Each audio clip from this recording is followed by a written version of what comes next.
ಯಾವ ಕಾರಣಕ್ಕೋಸ್ಕರ ಸಿದ್ದರಾಮಯ್ಯ ಅವರ ಕುರಿತು ನೀವು ಪುಸ್ತಕವನ್ನ ಬರೀಬೇಕು ಅಂತ ಅನಿಸ್ತು? ಡಾಕ್ಟರ್ ಬಾಬಾ ಸಾಹೇಬ್ ಅಂಬೇಡ್ಕರ್ ನೋಡಿಲ್ಲ, ಬಸವಣ್ಣನ ನೋಡಿಲ್ಲ, ದೇವರಾಜ ಅರಸು ಅವರು ನೋಡಿಲ್ಲ, ಬಟ್ ಅವರೆಲ್ಲ ಚಿಂತನೆಗಳನ್ನ ಸಿದ್ದರಾಮಯ್ಯ ಅವರು ನಾನು ಕಾಣ್ತಾ ಇದ್ದೆ. ಅದಕ್ಕೋಸ್ಕರ ನಾನು ಈ ಒಂದು ಪುಸ್ತಕವನ್ನು ಬರೀಬೇಕು ಅನ್ನಿಸ್ತು. ವರ್ಣ ಕ್ಷೇತ್ರದ ಒಬ್ಬ ಮತದಾರನಾಗಿ ನಾನೇನು ಕಾಂಟ್ರಿಬ್ಯೂಷನ್ ಮಾಡಬಹುದು ಅನ್ನಿಸ್ತು.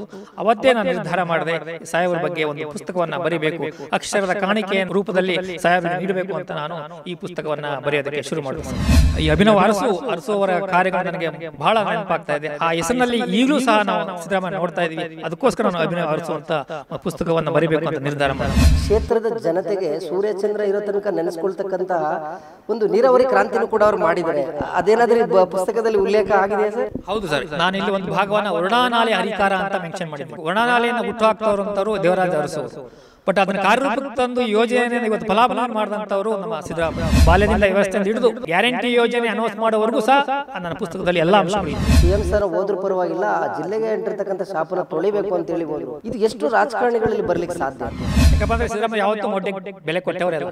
ಯಾಕೆ ವಿಧಾನಸೌಧ 3ನೇ ಮಾಡಿಯಲ್ಲಿ ಪೂರ್ವ ದಿಕ್ಕಿಗೆ ಬಾಗಿಲ ಕ್ಲೋಸ್ ಮಾಡಿಬಿಟ್ಟಿದ್ರು. ಅವರು ಫಸ್ಟ್ ಹೋದಾಗ ಬಾಗಿಲ ಓಪನ್ ಮಾಡ್ತಾರೆ. ಯಾಕಂದ್ರೆ ಅವೆಲ್ಲ ವಾಸ್ತುವಿಸ್ತು ಬಗ್ಗೆ ಅವ್ರಿಗೆ ನಂಬಿಕೆ ಇಲ್ಲ, ಜನಗಳಿಗೆ ಅನುಕೂಲ ಆಗಬೇಕು ಅಷ್ಟೇ. ಅಂತವ್ರು ನಮ್ಗೆ ಸಿಕ್ಕಿರೋದು ಈ ರಾಜ್ಯದ ಭಾಗ್ಯ ಅಂತ ನಾವು ಹೇಳ್ಬೋದು. ಸಿಕ್ಕುವಂತ ಭೂತಾಳೆನ ಕಟ್ ಮಾಡಿಕೊಂಡು ಆ ಭೂತಾಳೆಗೆ ಮುದ್ದೆಯನ್ನ ಮುರ್ಕೊಂಡು 2 ಕಡೆ ಕಟ್ಟೆ ಕಟ್ಕೊಂಡು ಮಧ್ಯದಲ್ಲಿ ಸಾಂಬಾರನ್ನ ಮುಟ್ಕೊಂಡು ಮುದ್ದೆಯನ್ನ ಊಟ ಮಾಡಿದ್ದಾರೆ.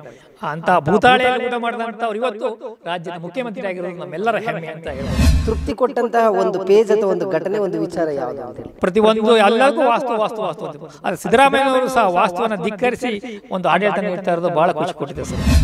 ಆಸೆ ಇದೆಯಾ ಕರ್ನಾಟಕ ರಾಜ್ಯದ ಎಲ್ಲ ಲೈಬ್ರರಿಗಳು ಅಥವಾ ಪ್ರತಿಯೊಂದು ಜಿಲ್ಲೆ ಗ್ರಾಮಾಂತರ ಪ್ರದೇಶಕ್ಕೂ ಈ ಪುಸ್ತಕ ರೀಚ್ ಆಗ್ಬೇಕು ಅಂತ ಹೇಳಿ? ಖಂಡಿತ ಸರ್. ಯಾಕಂದ್ರೆ ನಾನು ಮುಂದೆ ಹೇಳ್ತೀನಿ, ಯಾರು ದಾನಿಗಳು ಬಂದು ಈ ಪುಸ್ತಕಕ್ಕೆ ಅನುಕೂಲ ಮಾಡಿಕೊಟ್ರೆ ಸರ್, ಇದನ್ನ ಉಚಿತವಾಗಿ ಎಲ್ಲಾ BCM ವಿದ್ಯಾರ್ಥಿ ನಿಲಯಗಳಲ್ಲಿ, ಎಲ್ಲ SC ST ಹಾಸ್ಟೆಲ್ಗಳಲ್ಲಿ ಇದನ್ನ ಉಚಿತವಾಗಿ ಕೊಡಬೇಕು ಅಂತ ನಾನು ನಿರ್ಧರಿಸಿದೆ.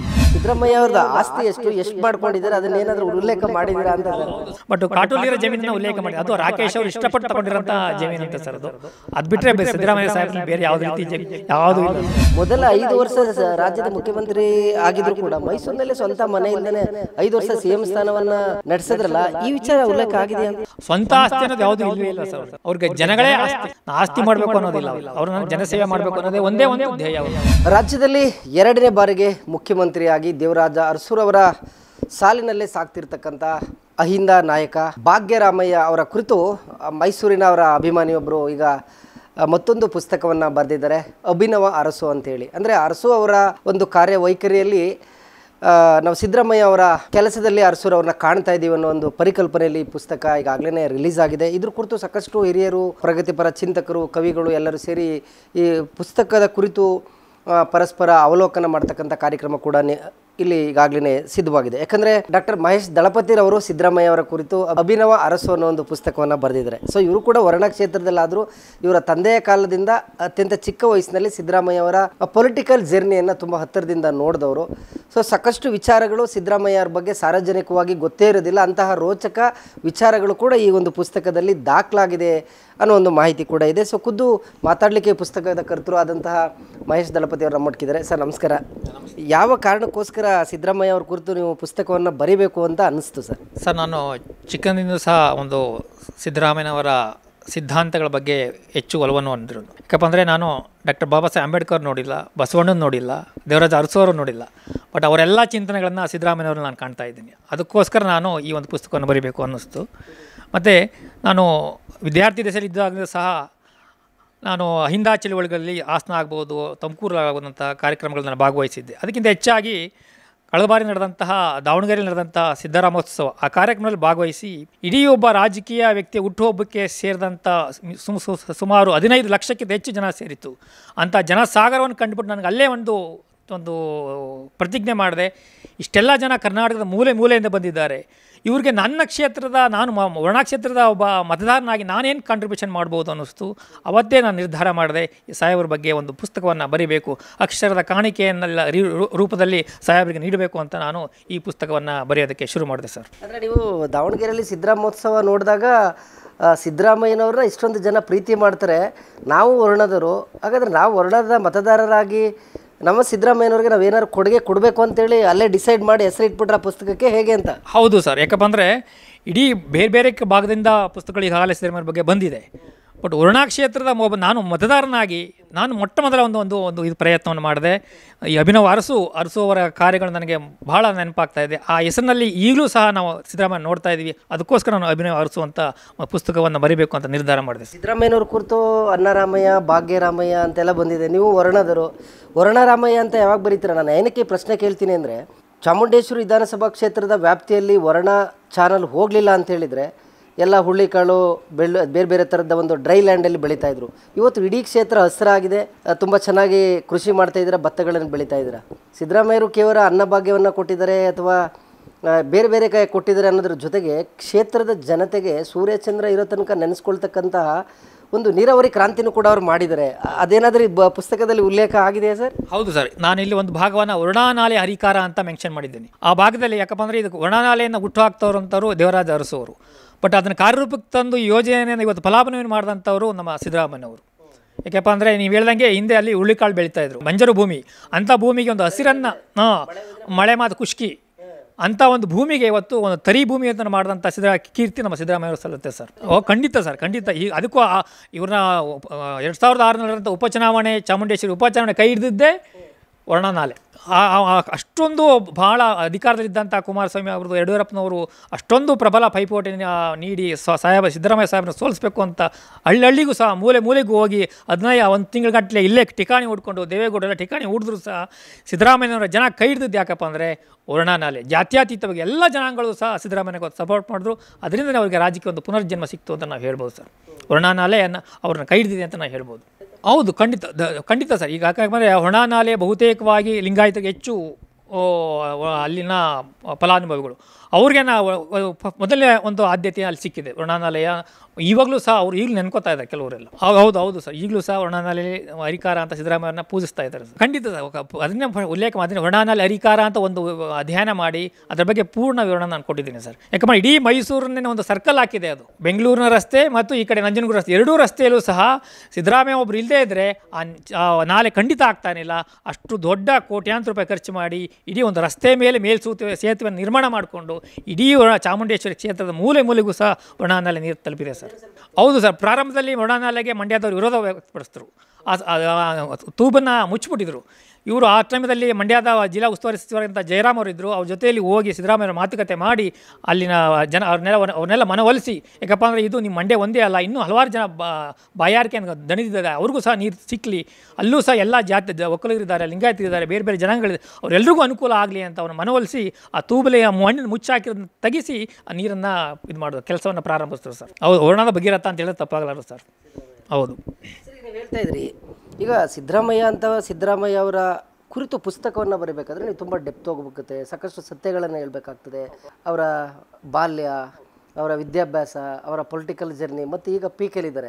ಇಷ್ಟನ್ನು ಈ ಪುಸ್ತಕದಲ್ಲಿ ನೋಡ್ಬೋದಾ ಅಥವಾ ಯಾವ ಥರ ಇದೆ ಈ ಪುಸ್ತಕದಲ್ಲಿ? ಯಾವ ಥರ ವಿಚಾರಗಳು ಉಲ್ಲೇಖ ಆಗಿದೆ? ಹೌದು, ಪ್ರತಿಯೊಂದು ಸರ್. ನಾನು ಯಾಕಪ್ಪ ಇದಕ್ಕೆ ನಾನು ಸುಮಾರು 2 ವರ್ಷ ಕಾಲಾವಧಿ ತೊಗೊಂಡಿದ್ದೀನಿ ಸರ್. ಅಲ್ಲಿ ನಾನು ದಾವಣಗೆರೆಯಲ್ಲಿ ನಿಶ್ಚಯ ಮಾಡಿ ಬಂದ ನಂತರದಲ್ಲಿ ಶುರು ಮಾಡಿದೆ. ಅಲ್ಲಿಂದ ಈಗ ಮೊನ್ನೆ ಸೆಪ್ಟೆಂಬರ್ ಈ ಬುಕ್ಸ್ ರಿಲೀಸ್ ಆಯಿತು. ಅಂದರೆ ಸುಮಾರು 2 ವರ್ಷಗಳ ಕಾಲ ನಾನು ಹೆಚ್ಚು ಕೆಲಸವನ್ನು ತೊಡಗಿಸ್ಕೊಂಡು ಪ್ರತಿಯೊಂದು ಅಂಕಿಅಂಶವನ್ನು ಸಂಗ್ರಹ ಮಾಡಿ, ಅವರ ಸ್ನೇಹಿತರನ್ನು ಸಂಗ್ರಹ ಮಾಡಿ, ಅವರು ನೀಡ್ತಂಥ ಟಿವಿಗಳು ನೀಡಿದಂತಹ ಸಂವಾದಗಳನ್ನು, ಅವುಗಳ ವಿಷಯಗಳನ್ನು ಸಂಗ್ರಹ ಮಾಡಿಕೊಂಡು, ಅವರ ಸಹಪಾಠಿಗಳನ್ನೆಲ್ಲ ಸಂಗ್ರಹ ಮಾಡಿಕೊಂಡು ಆ ನಂತರದಲ್ಲಿ ಕೃತಿಯನ್ನು ಬರೆದಿದ್ದೀನಿ. ಪ್ರತಿಯೊಂದು ಸಹ ಇದೆ ಸರ್. ಅವರ ಬದುಕು ರಾಜಕೀಯ ಶುರು ಬಾಲ್ಯದಿಂದ ವ್ಯವಸ್ಥೆಯಿಂದ ಹಿಡಿದು ಕೊನೆ ಈ ಗ್ಯಾರಂಟಿ ಯೋಜನೆ ಅನೌನ್ಸ್ ಮಾಡೋವರೆಗೂ ಸಹ ನನ್ನ ಪುಸ್ತಕದಲ್ಲಿ ಎಲ್ಲ ಅಂಶಗಳು ಇದೆ ಸರ್. ಸಾಕಷ್ಟು ಕಡೆ ಹೇಳ್ತಾರೆ, ಫಸ್ಟು ಚುನಾವಣೆಯಲ್ಲಿ ಸ್ಪರ್ಧೆ ಮಾಡಬೇಕಾದ್ರೆ ನನ್ನ ಹತ್ರ ಸ್ವಂತ ಕಾರು ಇರಲಿಲ್ಲ ಕಣ್ರಿ ಅಂತ ಹೇಳ್ತಾರೆ. ಆ ಥರ ಸ್ನೇಹಿತರೆಲ್ಲ ಭೇಟಿ ಮಾಡಿದರೆ ಸರ್? ಹೌದು ಸರ್. ಯಾಕಪ್ಪ ಪಾಮಲ್ಲೇಶ್ ಅವ್ರನ್ನ ನಾನು ಇಲ್ಲಿ ನೆನ್ಕೊಂಡಿದ್ದೆ. ಪಾಮಲ್ಲೇಶ್ ಅವರು ಸ್ವಂತ ಕಾರಿಲ್ಲದ ಸಂದರ್ಭದಲ್ಲಿ ಎಲ್ಲ ಕ್ಷೇತ್ರ ಹಣವನ್ನು ಸಂಗ್ರಹಿಸಿ ಒಂದು ಅಂಬಾಸಡರ್ ಕಾರನ್ನು ತಗೊಟ್ಟಿದ್ರು ಸಿದ್ದರಾಮಯ್ಯನವರು. ಆ ಮುಖಾಂತರ ಅವರು ಚುನಾವಣೆಯನ್ನು ಮಾಡಿದ್ರು ಸರ್. ಅದು ಒಂದು ನನ್ನ ಕೃತಿಯಲ್ಲಿ ಉಲ್ಲೇಖ ಆಗಿದೆ ಸರ್. ಇದೆಲ್ಲ ಸಿದ್ದರಾಮಯ್ಯವ್ರ ಬಗ್ಗೆ ಪುಸ್ತಕ ಬರೆದಿದ್ದೀರಾ? ಸಿದ್ದರಾಮಯ್ಯರನ್ನ ನೀವು ಯಾವತ್ತಾದ್ರೂ ಸಂದರ್ಶನ ಮಾಡಿದ್ರೆ ಹಿಂಗೆ ಪುಸ್ತಕ ಬರೀತಾ ಇದ್ದೀನಿ, ಒಂದಷ್ಟು ವಿಚಾರಗಳು ಹಂಚ್ಕೋಬೇಕು, ಈ ಥರದ್ದು ಏನಾರು ಆಯಿತಾ ಸರ್? ನಾನು ಹೇಳ್ಬೇಕಂದ್ರೆ ನಾನು ಸಿದ್ದರಾಮಯ್ಯನವ್ರನ್ನ ಭೇಟಿಯಾಗಿದ್ದೆ 2 ಬಾರಿ. ಒಂದು ನಾನು ಕನಕವೇದಿಕೆ ಅಧ್ಯಕ್ಷನಾಗಿದ್ದಾಗ ಕಾರ್ಯಕ್ರಮಕ್ಕೆ ಕರೆಯೋದಕ್ಕೆ ಹೋದಾಗ ಒಂದ್ಸಲ ಅವ್ರು ಭೇಟಿಯಾಡಿದೆ.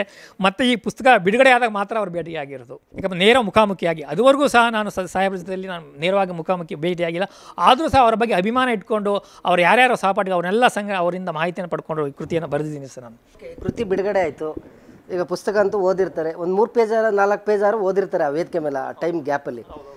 ಏನಾದ್ರು ರೆಸ್ಪಾನ್ಸ್ ಬಂದಿದೆಯಾ ಸಿದ್ದರಾಮಯ್ಯ ಅವ್ರ ಕಡೆಯಿಂದ ನಿಮಗೆ?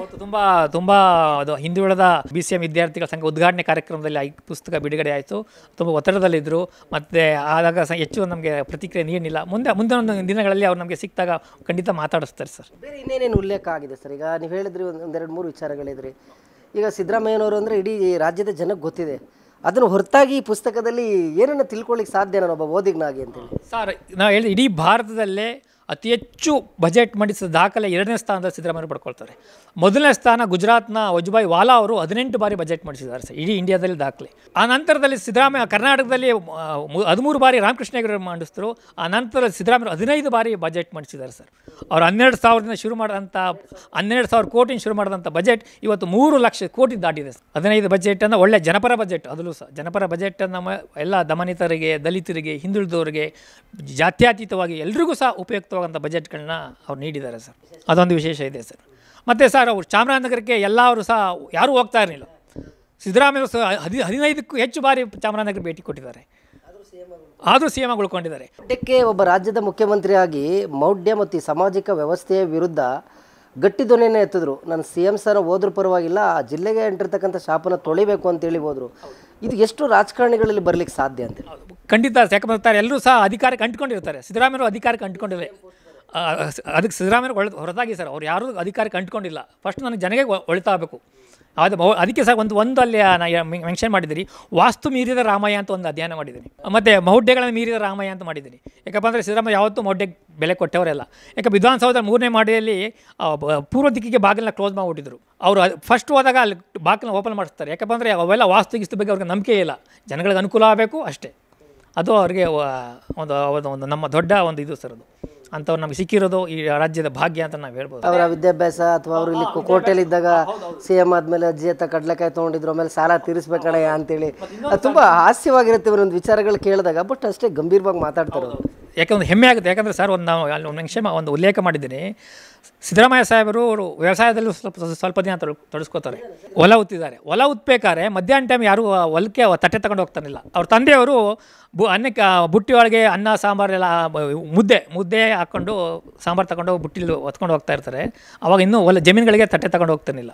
ಆಗ ಹೊಲದಲ್ಲಿ ಸಿಕ್ಕುವಂಥ ಭೂತಾಳೆಯನ್ನು ಕಟ್ ಮಾಡಿಕೊಂಡು ಆ ಭೂತಾಳೆಗೆ ಮುದ್ದೆಯನ್ನು ಮುರ್ಕೊಂಡು 2 ಕಡೆ ಕಟ್ಟೆ ಕಟ್ಕೊಂಡು ಅದ್ರ ಮಧ್ಯದಲ್ಲಿ ಸಾಂಬಾರನ್ನ ಮುಟ್ಕೊಂಡು ಮುದ್ದೆಯನ್ನು ಊಟ ಮಾಡಿದ್ದಾರೆ. ಅಂಥ ಭೂತಾಳೆಯಲ್ಲಿ ಊಟ ಮಾಡಿದಂಥವ್ರು ಇವತ್ತು ರಾಜ್ಯದ ಮುಖ್ಯಮಂತ್ರಿ ಆಗಿರೋದು ನಮ್ಮೆಲ್ಲರ ಹೆಮ್ಮೆ ಅಂತ ಹೇಳ್ಬೋದು ಸರ್. 2 ಬಾರಿ ಮುಖ್ಯಮಂತ್ರಿ ಆಗಿರೋದು ಸರ್. ಇದು ಒಂದು ದೊಡ್ಡ ಒಂದು ದಾಖಲೆ ಸರ್ ಇದು. ಮತ್ತು ವ್ಯವಸಾಯನೂ ಓದ್ತಿದ್ದಾರೆ. ಪ್ರತಿಯೊಂದು ಎಲ್ಲರೂ ಅನುಭವ ಪಡ್ಕೊಂಡಿದ್ದಾರೆ ಸರ್. ಯಾಕಂದರೆ ಅವರ ಯಾಕೆ ಅವರು ಶಿಕ್ಷಣಕ್ಕೆ ಹೆಚ್ಚು ನಾನು ಶಿಕ್ಷಣ ಭಾಗ್ಯ ಅಂತ ಮತ್ತೊಂದು ಕೃತಿನ ಬರೀಬೇಕಂತ ಆಲೋಚನೆ ಮಾಡಿದ್ದೀನಿ. ಯಾಕಂದರೆ ಶಿಕ್ಷಣಕ್ಕೆ ಏನೆಲ್ಲ ಕೊಡುಗೆ ಕೊಟ್ಟಿದ್ದಾರೆ. ಉದಾಹರಣೆಗೆ ಸರ್, ಅವರು ಹೈಸ್ಕೂಲ್ ಹತ್ತೋವರೆಗೂ ಸಹ ಚಪ್ಪಲಿ ಇರಲಿಲ್ವಂತೆ. ಚಪ್ಪಲಿ ಇಲ್ಲದೆ ಹಂಗೆ ಹೋಗ್ತಾ ಇದ್ರಂತೆ. ಅದಕ್ಕೋಸ್ಕರ ವಿದ್ಯಾರ್ಥಿಗಳು ಶಿವ ಭಾಗ್ಯನ ಹಿಡಿದ್ರು ಸರ್. ನನ್ನಂತೆ ನಾವು ಬೇರೆ ವಿದ್ಯಾರ್ಥಿಗಳು ಕಷ್ಟಪಡಬಾರ್ದು. ಮತ್ತು ಅವರೆಲ್ಲ ರೂಮ್ನಲ್ಲಿ ಓಡ್ಕೊಂಡು ಅವರೇ ಅನ್ನ ಮಾಡಿಕೊಂಡು ಹೋಟ್ಲ್ ಸಾಂಬಾರು ತಂದ್ಕೊಂಡು ತಿಂತಾ ಇದ್ರಂತೆ ಅಂತ ನಾನು ಆ ಥರ ವಿದ್ಯಾರ್ಥಿಗಳು ಪಡ್ಕೊಬಂದು ವಿದ್ಯಾಶ್ರೀ ಯೋಜನೆಯನ್ನು ಘೋಷಣೆ ಮಾಡಿದ್ರು ಸರ್. ಮಕ್ಕಳಿಗೆ ಪೌಷ್ಟಿಕತೆ ಇರಲಿ ಅಂತ ಕ್ಷೀರಭಾಗ್ಯವನ್ನು ನೀಡಿದ್ರು ಸರ್. ಮತ್ತು ಎಲ್ಲರೂ ಅವ್ರು ಹೇಳ್ತಾ ಇದ್ದಾರೆ, ಅನ್ನ ಅನ್ನೋದು ಹಳ್ಳಿಗಳಲ್ಲಿ ಗಗನ ಕುಸುಮ ಆಗಿತ್ತು ಸರ್. ಅನ್ನ ಅನ್ನೋದು ಯಾವಾಗ ಹಬ್ಬ ಹರಿದಿನಗಳಲ್ಲಿ, ಯಾವುದು ಯುಗಾದಿ ಹಬ್ಬಕ್ಕೋ ಗೌರಿ ಹಬ್ಬಕ್ಕೋ ಅಂಥ ಹಬ್ಬಗಳಲ್ಲಿ ಮಾತ್ರ ಕೆಲವೊಂದು ಮನೆಗಳು ಅನ್ನ ಮಾಡ್ತಾಯಿದ್ರು. ಆ ಅನ್ನವನ್ನು ಇಡೀ ಎಲ್ಲ ಜನ ಜಾತ್ಯತೀತವಾಗಿ ಎಲ್ಲರೂ ಸಹ ಅನ್ನವನ್ನು ಊಟ ಮಾಡಲಿ ಅಂತ ಅನ್ನಭಾಗ್ಯ ಯೋಜನೆಯನ್ನು ಜಾರಿಗೆ ತಂದರು ಸರ್. ಸಿದ್ದರಾಮಯ್ಯನವ್ರಿಗೆ ಆದಂಥ ಅನುಭವಗಳು ಇವತ್ತು ಕಾರ್ಯಕ್ರಮಗಳಾಗಿ ಸಾರ್ವಜನಿಕವಾಗಿ ಎಲ್ಲರೂ ತಲುಪಿದೆ. ಹೌದು ಸರ್. ಅವರ ಏನೇನು ಅನುಭವಿಸಿದ್ದಾರೆ ಸರ್, ಅದನ್ನು ಆ ಅನುಭವ ನಾನು ಪಟ್ಟಂಥ ಕಷ್ಟ ನನ್ನ ಜನ ಪಡಬಾರ್ದು, ಇದು ಅವರ ಒಂದು ಧ್ಯೇಯ. ಇದನ್ನು ನಾವು ಭಾಳ ಹೆಮ್ಮೆಯನ್ನು ಪಡಬೇಕು ಸರ್. ಅವ ಎಲ್ಲ ಬಹುತೇಕ ಯೋಜನೆಗಳೆಲ್ಲವೂ ಅಷ್ಟೇ ಸರ್. ಅವ್ರು ಏನು ಕಷ್ಟ ಅನುಭವಿಸೋ ಆ ಕಷ್ಟ ನನ್ನ ಜನ ಅನುಭವಿಸ್ಬಾರ್ದು, ಅದು ಎಲ್ರಿಗೂ ತಲುಪಬೇಕು ಅನ್ನೋ ಉದ್ದೇಶದಿಂದ ಅವರು ಈ ಎಲ್ಲ ಯೋಜನೆಗಳು ಮಾಡಿದ್ದಾರೆ ಸರ್. ಮುದ್ದೆಯನ್ನು ಮುರ್ಕೊಂಡು ತಿಂದಿದ್ದಂಥ ಒಬ್ಬ ವ್ಯಕ್ತಿ ಇವತ್ತು ರಾಜ್ಯ ರಾಜಕಾರಣದ ಪೊಲಿಟಿಕಲ್ ಪವರ್ಫುಲ್ ವ್ಯಕ್ತಿ ಆಗಿದ್ದಾರೆ. ಒಂದು ಬಾರಿಯಲ್ಲ 2ನೇ ಬಾರಿ ಮುಖ್ಯಮಂತ್ರಿಯಾಗಿ ಹೋಗ್ತಾ ಇದ್ದಾರೆ. ಒಂದು ಕಪ್ಪು ಚುಕ್ಕೆ ಇಲ್ಲ. ಒಬ್ಬ ಹಿಂದುಳಿದ ವರ್ಗದ ವ್ಯಕ್ತಿಯಾಗಿ ರಾಜಕಾರಣದಲ್ಲಿ ಇಷ್ಟು ಮೇರು ಸ್ಥಾನಕ್ಕೆ ಹೋಗ್ತಕ್ಕಂಥ ಮತ್ತೊಬ್ಬ ವ್ಯಕ್ತಿ ಬರ್ತಾರೋ ಇಲ್ವೋ ಗೊತ್ತಿಲ್ಲ. ಈ ರಾಜಕೀಯವಾಗಿ ಏನಾದರೂ ಉಲ್ಲೇಖ ಮಾಡಿದರೆ ಕೆಲವೊಂದು ಘಟನೆಗಳು? ಹೌದು ಸರ್, ಖಂಡಿತ. ಯಾಕಂದರೆ ಸರ್, ನಾನು ಯಾಕೆ ಇದನ್ನು ಲಿಖಿತ ರೂಪದಲ್ಲಿ ಯಾಕೆ ಬರೀಬೇಕು ಅಂತಂದರೆ ಸರ್, ಇವತ್ತಿನ ಕಾಲಘಟ್ಟದಲ್ಲಿ ಪಟ್ಟಭದ್ರರು ಏನೆಲ್ಲ ಸಂಚು ಮಾಡ್ತಾ ಇದ್ದಾರೆ. ಯಾಕಪ್ಪ ನಾವು ಒಂದು ಉದಾಹರಣೆ ಕೊಡೋಕ್ಕೆ ಇಷ್ಟಪಡ್ತೀನಿ ಸರ್. ನಮ್ಮ ಮೈಸೂರು ಪಕ್ಕದಲ್ಲಿ ಶ್ರೀರಂಗಪಟ್ಟಣ ನೋಡ್ತೀವಿ. ಶ್ರೀರಂಗಪಟ್ಟಣ ಆಳ್ವಿಕೆ ಮಾಡಿದಂಥ ಟಿಪ್ಪು ಸುಲ್ತಾನ್. ನಾವು ಟಿಪ್ಪು ಸುಲ್ತಾನ್ ಇತಿಹಾಸವನ್ನು ಓದ್ಕೊಂಡು ಬೆಳೆದವರು ಸರ್. ನಾವು ಪಾಠವನ್ನು ಕೇಳಿದಂಥವ್ರು. ಅಂಥ ಟಿಪ್ಪು ಸುಲ್ತಾನ್ನ ಅಧಿಕಾರಕ್ಕೆ ಬಂದಂಥ ಕೆಲವೇ ದಿನಗಳಲ್ಲಿ ಕೆಲವು ಪಟ್ಟಭದ್ರರು ಅಂಥ ದೇಶಪ್ರೇಮಿ ತನ್ನ ಮಗನನ್ನು ಒತ್ತಿ ಹೇಳ್ತಾನೆ ಬ್ರಿಟಿಷರ ವಿರುದ್ಧ ಹೋರಾಟ ಮಾಡೋದಕ್ಕೆ. ಅಂಥವನ ಬಗ್ಗೆ ದೇಶದ್ರೋಹಿ ಅಂತ ಪಟ್ಟ ಕಟ್ತಾ ಇದ್ದಾರೆ. ಇನ್ಯಾರೋ ಒಬ್ಬನ ಯಾವ ನಮ್ಗೆ ಹೆಸರೇ ಗೊತ್ತಿಲ್ಲ ಅವ್ನು ಕರ್ಕೊಂಡ್ಬಂದು ದೇಶ ಪ್ರೇಮಿ ಅಂತ ಪಟ್ಟ ಕಟ್ತಾ ಇದ್ದಾರೆ. ಆ ದಾಖಲೆಗಳು ಅವೆಲ್ಲವನ್ನು ಮುಂದೆ ನಾಳೆ ಸಿದ್ದರಾಮಯ್ಯನ ಬಗ್ಗೆ ಏನಾರು ಹೇಳಿ ಅವರು ಹುಟ್ಟಾಕ್ಬೋದು. ನೂರಾರು ಸುಳ್ಳುಗಳನ್ನ ಈಗಾಗಲೇ ಹೇಳ್ತಾ ಇದ್ದಾರೆ. ಆ ಸುಳ್ಳುಗಳನ್ನು ಹೇಳಿ ಹೇಳಿ ಹೇಳಿ ಜನಗಳನ್ನ ದಾರಿ ದಿಕ್ಕು ತಪ್ಪಿಸ್ತಾ ಇದ್ದಾರೆ. ಅವಕ್ಕೋಸ್ಕರ ಸರ್ ನಾನು ದಾಖಲೆ ರೂಪದಲ್ಲಿ ಇವೆಲ್ಲ ಇದ್ದಾಗ ಮಾತ್ರ ಮುಂದೊಂದು ನಾವು ವಾದ ಮಾಡ್ಬೋದು. ಇಲ್ಲ, ಸಿದ್ದರಾಮಯ್ಯನವ್ರ ಬದ್ಧತೆ ಇದು, ಅವರ ಅಧಿಕಾರ ಇದು, ಅವ್ರು ನೀಡಂಥ ಯೋಜನೆಗಳಿವು, ನಾವು ಹೆಚ್ಚು ಹೆಚ್ಚು ರೂಪದಲ್ಲಿ ಲಿಖಿತ ರೂಪದಲ್ಲಿ ಇನ್ನೂ ಮತ್ತಷ್ಟು ದಾಖಲೆಗಳು ಬರಬೇಕು ಸರ್. ನೋಡಿದೆ, ಈಗ ವೀರೇಂದ್ರ ಪಾಟೀಲ್ ಅವರು ಇದ್ದಾಗ ಅತಿ ಹೆಚ್ಚಿನ ಸಂಖ್ಯೆಯಲ್ಲಿ ಕಾಂಗ್ರೆಸ್ನ ಶಾಸಕರು ಆಯ್ಕೆ ಆಗಿದ್ದರು. ಅಂತೀನಿ ಈಗ ಸಿದ್ದರಾಮಯ್ಯನವರು ನಾಯಕತ್ವದಲ್ಲಿ 136 ಪ್ಲಸ್ ಈಗ 2 138 ಬಾರ್ಡ್ರಲ್ಲಿ ಇದ್ದೀರಾ. ಇದು ಭಾಳ ಖುಷಿ ಆಗುತ್ತೆ ಸರ್. ಯಾಕಂದರೆ ಜನ ಯಾವತ್ತೂ ಜನಗಳಿಗೆ ಒಳ್ಳೆಯ ಉಪಯೋಗ ಮಾಡುವಂಥ ಯೋಜನೆಗಳನ್ನ ಕೊಟ್ಟಂತಾರೆ ಯಾವತ್ತೂ ಜನ ಕೈ ಬಿಟ್ಟಿಲ್ಲ ಸರ್. ಅದಕ್ಕೆ ಉದಾಹರಣೆ ಇವತ್ತು ನಡೆದ ಉಪಚುನಾವಣೆ. ಯಾಕಪ್ಪ ಜನಗಳಿಗೆ ಗ್ಯಾರಂಟಿ ಯೋಜನೆಗಳಾದಂತಹ ಶಕ್ತಿ ಯೋಜನೆ ಆಗ್ಬೋದು, ಗೃಹಲಕ್ಷ್ಮಿ ಯೋಜನೆ ಆಗ್ಬೋದು, ಗೃಹ ಜ್ಯೋತಿ ಯೋಜನೆ ಆಗ್ಬೋದು, ಈ ಎಲ್ಲ ಯೋಜನೆಗಳು ಅವ್ರಿಗೆ ಕೈ ಹಿಡಿದು ಸರ್ ಯಾವುದೇ ರೀತಿಯ ಪ್ರಲೋಭಗಳಿಗೆ ಒಳಗಾಗದೆ ಸಿದ್ದರಾಮಯ್ಯವರ ಕೈಯನ್ನು ಬಲಪಡಿಸಬೇಕು ಉದ್ದೇಶದಿಂದ 3 ಉಪಚುನಾವಣೆಯಲ್ಲಿ ಅಭೂತಪೂರ್ವವಾಗಿ ಮತವನ್ನು ಚಲಾಯಿಸಿ ಕಾಂಗ್ರೆಸ್ ಪಕ್ಷದ ಶಾಸಕರನ್ನ ಗೆಲ್ಲಿಸಿದ್ದಾರೆ ಸರ್. ಇದೊಂದು ದೊಡ್ಡ ಉದಾಹರಣೆ ಸರ್ ಇದು. ಯಾಕಪ್ಪ ಜನಪರ ಯೋಜನೆಗಳಿದ್ದಾಗ ಜನ ಯಾವತ್ತೂ ತಿರಸ್ಕಾರ ಮಾಡೋದಿಲ್ಲ, ಅದನ್ನು ಒಪ್ಕೊಳ್ತಾರೆ ಅನ್ನೋದನ್ನು ನಾವು ಘಂಟಾಘೋಷವಾಗಿ ಹೇಳ್ಬೋದು ಸರ್. ಮೊದಲ ಉಪಮುಖ್ಯಮಂತ್ರಿ ಆಗ್ತಾರೆ, ಏನು ಕೆಲಸ ಮಾಡಿದ್ರು ಅವರು? ಬಜೆಟ್ಗಳು, ಅವರ ಬಾಲ್ಯ, ಯೌವನ, ಕಾಲೇಜು ಜೀವನ ಮತ್ತು ರಾಜಕಾರಣದ ಜರ್ನಿ ಎಲ್ಲವನ್ನು ಈ ಪುಸ್ತಕದಲ್ಲಿ ಓದಿ ತಿಳ್ಕೊಬೋದು. ಖಂಡಿತ ಸರ್. ಈ ಪುಸ್ತಕವನ್ನು ಓದಿದಾಗ ಇಡೀ ಸಿದ್ದರಾಮಯ್ಯ ವ್ಯಕ್ತಿತ್ವವೇ ನಮಗೆ ಒಂದು ಹೂರಣ ಆಗುತ್ತೆ ಸರ್. ನಮಗೆ ಅವರ ಬಾಲ್ಯ ಜೀವನ ಆಗ್ಬೋದು, ಹೇಗೆ ಕಷ್ಟಪಟ್ಟು ಅವರ ಶೈಕ್ಷಣಿಕ ಜೀವನದಲ್ಲಿ ಎಷ್ಟೆಲ್ಲ ಕಷ್ಟಪಟ್ಟರು, ಅವರ ತಂದೆಯವರು ಹೇಗೆ ಅವ್ರನ್ನ ಡಾಕ್ಟರ್ ಆಗಿ ಪಡಬೇಕು ಅಂತ ಇಷ್ಟಪಟ್ಟಿದ್ರು ಅವ್ರ ತಂದೆಯವರು. ನನ್ನ ಮಗ ಅವ್ರ ಊರಲ್ಲಿ ಒಬ್ಬರು ಬೇರೆಯವ್ರು ಯಾರೋ ವೈದ್ಯರಾಗಿರ್ತದೆ, ಅದೇ ಅವ್ನ ಮಾತ್ರ ನನ್ನ ಮಗನೂ ಡಾಕ್ಟರ್ ಆಗಲಿ ಅಂದ್ಕೊಂಡು ಇದ್ರಂತೆ. ಬಟ್ ಆ ಡಾಕ್ಟ್ರಿಗಿಂತ ಹೆಚ್ಚಾದ ಡಾಕ್ಟರ್ ಆಗಿದ್ದರೆ ಇವತ್ತು ಸಿದ್ದರಾಮಯ್ಯ ಈಗ ಇದಾಗ್ತಿರಲಿಲ್ಲ, ಮುಖ್ಯಮಂತ್ರಿ ಆದ್ದರಿಂದನೇ ಇವತ್ತು ಎಲ್ಲರ ಇಡೀ ಕರ್ನಾಟಕದ ಕರುನಾಡಿನ ಎಲ್ಲ ಜನತೆಗೂ ಸಹ ಒಂದು ರೀತಿಯ ನಮಗೆ ದೊರೆ ಸಿಕ್ಕಿದ್ದಾರೆ ಅಂತ ಹೇಳ್ಬೋದು, ಅರಸು ಅಂತ ಹೇಳ್ಬೋದು ಸರ್ ಅವರು. ಈಗ ತಗಡೂರಿನ ಬಸವರಾಜಪ್ಪ ಅವರು ಮತ್ತು ಸಿದ್ದರಾಮಯ್ಯನವರು ತುಂಬ ಆಪ್ತರಂತೆ. ನಿಮ್ಮೂರಿಗೆ ಬಂದಮೇಲೆ ನಿಮ್ಮ ಮನೆ ಹತ್ರ ಕಾರ್ ನಿಲ್ಲಿಸಿ ಅಲ್ಲಿ ವಿಚಾರಿಸ್ಕೊಂಡು ನಿಮ್ಮ ತಂದೆಯವ್ರ ಜೊತೆ ತುಂಬ ಟೈಮ್ ಕಾಲ ಕಳೆದು ಹೋಗ್ತಿದ್ರು ಅಂತ ನಾನು ಕೇಳ್ಪಟ್ಟೆ. ನಮ್ಮ ತಂದೆಯವ್ರನ್ನ ಯಾವಾಗ ನಂಜನಗೂಡು ಅಂತಲೇ ಕರಿತಾ ಇದ್ರಂತೆ ಸರ್. ಯಾಕಪ್ಪ ನಮ್ಮ ಮಾದೇವಪ್ಪನವರು ನಮ್ಮ ನರಸೀಪುರ ಕ್ಷೇತ್ರ, ನಮ್ಮ ತಗಡೂರು ನರಸೀಪುರ ಕ್ಷೇತ್ರ ಆಯಿತು. ಆ ಸಂದರ್ಭದಲ್ಲ ನಮ್ಮ ತಂದೆಯವರು ಸಹ ಮಾದೇವಪ್ಪನವರ ಕ್ಷೇತ್ರ ಜೊತೆಯಲ್ಲಿ ಸಿದ್ದರಾಮಯ್ಯ ಭೇಟಿ ಮಾಡೋ ಸಂದರ್ಭದಲ್ಲಿ ಹಲವಾರು ಬಾರಿ ಮಾತಾಡಿದ್ದಾರೆ ಸರ್. ಒಂದು ಕಾಲೇಜಿನಲ್ಲಿ ಪ್ರಾಂಶುಪಾಲರಾಗಿದ್ದಾರೆ, ಒಂದು ಪುಸ್ತಕ ಕೂಡ ಬರೀತಿದ್ದಾರೆ, ಅದೊಂದು ಕಡೆ. ಈಗ ಸಿದ್ದರಾಮಯ್ಯನವರು ನಿಮ್ಮ ತಂದೆ ಒಟ್ಟಿಗೆ ನಿಮ್ಮ ಮನೆಯಲ್ಲಿ ಕಾಲ ಕಳೀತಕ್ಕಂಥ ಸಂದರ್ಭಗಳನ್ನ ನೀವು ಯಾವತ್ತಾದ್ರೂ ನೋಡಿದ್ರಾ, ಕಣ್ಣು ತುಂಬಿಕೊಂಡಿದ್ರೆ ಹೇಗೆ ಸರ್? ಇಲ್ಲ ಸರ್, ನಾನು ಯಾವುದು ನೋಡಿಲ್ಲ ಸರ್. ಬಟ್ ನಾನು ನಂಜನಗೂಡು ಕನಕದಾಸ ವಿದ್ಯಾರ್ಥಿನಿಯಲ್ಲಿ ಓದ್ತಾ ಇದ್ದೆ. ನಾನು 7ನೇ ಕ್ಲಾಸ್ ಓದ್ತಾ ಇದ್ದಾಗ ನಮ್ಮ ತಂದೆಯವರು ಒಂದು ಸಲ ನಂಜನಗೂಡಲ್ಲಿ ಒಂದು GT ದೇವೇಗೌಡರು ದೇವೇಗೌಡರು ಪ್ರಧಾನಮಂತ್ರಿ ಮುಖ್ಯಮಂತ್ರಿ ಆಗಿದ್ದಾಗ ಒಂದು ಕಾರ್ಯಕ್ರಮ ಮಾಡಿದರು. ದಳವಾಯಿ ಸ್ಕೂಲ್ನಲ್ಲಿ ಒಂದು ಕಾರ್ಯಕ್ರಮ ಮಾಡಿದರು. ಅಲ್ಲಿಗೆ ನಮ್ಮ ತಂದೆ ನನ್ನ ಮತ್ತು ನಮ್ಮ ಸಹೋದರನ ಎಲ್ಲರನ್ನೂ ಸಹ ಆ ಕಾರ್ಯಕ್ರಮಕ್ಕೆ ಕರ್ಕೊಂಡೋಗಿದ್ರು. ಅವತ್ತೇ ನಾನು ಸಿದ್ದರಾಮಯ್ಯನವರ ಮೊಟ್ಟ ಮೊದಲ ಬಾರಿಗೆ ನೋಡಿದ್ದು ಸರ್. ಅವರು ಹಣಕಾಸು ಮಂತ್ರಿ ಆಗಿದ್ದರು, ಬರೀ ಉಪಮುಖ್ಯಮಂತ್ರಿ ಅಲ್ಲ, ದೇವೇಗೌಡರು ಮುಖ್ಯಮಂತ್ರಿ, JH ಪಾಟೀಲ್ ಉಪಮುಖ್ಯಮಂತ್ರಿ, ಹಣಕಾಸು ಮಂತ್ರಿಯಾಗಿ ಸಿದ್ದರಾಮಯ್ಯ ಇರಿದ್ರು ಸರ್. ಆವಾಗ ನಾನು ಮೊಟ್ಟ ಮೊದಲ ಬಾರಿಗೆ ಅವ್ರನ್ನ ನೋಡಿದ್ದೆ ಸರ್. ಓವರಾಲ್ ಏನು ಅನಿಸಿದೆ ಸರ್? ಖುಷಿ ಇದು ಕೊಡ್ತಾ ಈ ಪುಸ್ತಕ ರಿಲೀಸ್ ಆದಮೇಲೆ ಒಂದಷ್ಟು ಪಬ್ಲಿಕ್ ರೆಸ್ಪಾನ್ಸ್ ಹೇಗೆ ಬಂತು? ಈಗ ಮುಂದಿನ ದಿನಗಳಲ್ಲಿ ಈ ಪುಸ್ತಕನ ವಿಮರ್ಶೆಗೆ ಒಳಪಡಿಸ್ತಾ ಇದ್ದೀರಾ, ಆತ್ಮಾವಲೋಕನ ಒಂದು ಸಂಕಿರಣನೂ ಕೂಡ ಏರ್ಪಡಿಸ್ತಾ ಇದ್ದೀರಾ? ಹೌದು ಸರ್. ಈ ಕೃತಿ ಬಂದ ಮೇಲೆ ತುಂಬ ಜನ ಒಳ್ಳೆಯ ಪ್ರತಿಕ್ರಿಯೆ ಕೊಟ್ಟಿದ್ದಾರೆ ಸರ್. ಈಗಾಗಲೇ ಗದಗದಲ್ಲಿ ಸಿಕ್ಕಾಪಟ್ಟೆ ನಮಗೆ ಬೇಡಿಕೆ ಬಂದು ಪುಸ್ತಕನ ಕಳಿಸಿ ಅಂತೆಲ್ಲ ಹೇಳ್ತಾ ಇದ್ದಾರೆ ಸರ್. ಅಲ್ಲಿಗೂ ಕಳಿಸ್ತಾ ಇದ್ದೀನಿ. ಮತ್ತು ಇದಕ್ಕೆ ಚರ್ಚೆ ಆಗಬೇಕು ಸರ್. ಚರ್ಚೆ ಆದಾಗ ಮತ್ತಷ್ಟು ಕೃತಿಗಳು ಇವ್ರ ಬಗ್ಗೆ ಇನ್ನಷ್ಟು ನಂತರನೇ ಬೇರೆಯವರು ಸಹ ಬರೆದು ದಾಖಲೆ ರೂಪದಲ್ಲಿ ಇದ್ದಾಗ ಮಾತ್ರ ನಾವು ಮುಂದೊಂದು ದಿನ ಇದು ಒಳ್ಳೆಯದಾಗುತ್ತೆ ಅಂತ ಹೇಳ್ಬೋದು ಸರ್. ಆಸೆ ಇದೆಯಾ? ಈಗ ಸಿದ್ದರಾಮಯ್ಯನವರು ಅಂದರೆ ಒಂದು ಮಾಸ್ ಲೀಡರು, ಚಿಕ್ಕ ವಯಸ್ಸಿನ ಮಕ್ಕಳಿಂದ ಹಿಡಿದು ಹಿರಿಯರು ಕೂಡ ಅವ್ರನ್ನ ತುಂಬ ಅಭಿಮಾನ ಮಾಡ್ತಾರೆ, ಪ್ರೀತಿ ಮಾಡ್ತಾರೆ. ಅದಕ್ಕೆ ದಾವಣಗೆರೆಯಲ್ಲಿ ಸೇರಿದಂಥ ಜನಸಾಗರನೇ ಪ್ರೂವ್ ಮಾಡಿದೆ. ಅಲ್ಲಿ ಸಿದ್ದರಾಮಯ್ಯ ನಾನು ಮಾಸ್ ಲೀಡರ್ ಅಂತ ಹೇಳ್ಕೋಬೇಕಾಗಿಲ್ಲ, ಅವರ ಹಿಂಬಾಲಕರು, ಅವರ ಅಭಿಮಾನಿಗಳನ್ನ ನೋಡಿದ್ರೆ ಸಿದ್ದರಾಮಯ್ಯ ಅವರ ಕೆಪಾಸಿಟಿ ಏನು ಅನ್ನೋದು ಅರ್ಥ ಆಗಿದೆ ಈಗ ಆಲ್ರೆಡಿ.